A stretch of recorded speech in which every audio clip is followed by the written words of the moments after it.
Tayong mga nanay, manalamin tayo kung napababayaan na ba natin yung mga sarili natin. Bakit? Kadami nating obligasyon bilang mga magulang. Walang katapusang obligasyon para sa mga anak. Kung darating man ang araw na, kasi yun man ang realidad na talagang darating ang araw na baka mag-isa na lang tayo.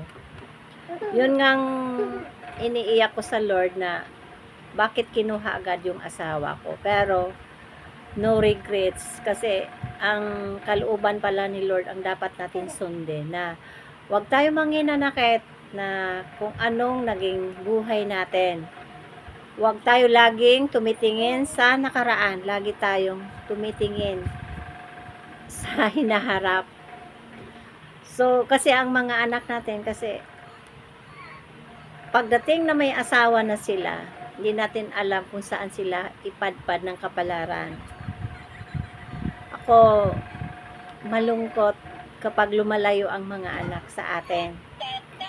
Pero I'm so thankful pa rin dahil mayroon pa akong anak na nakasama ko. Pero darating din ang araw, hindi natin alam na mag-isa ka na lang.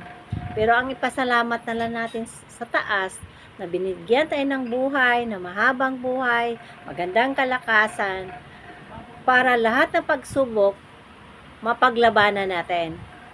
Kaya sa mga nanay dyan, huwag tayo mag-imot-imot. Kung nag-isa na lang tayo sa buhay, tanggapin natin kung ano ang naging buhay natin. Mahalaga,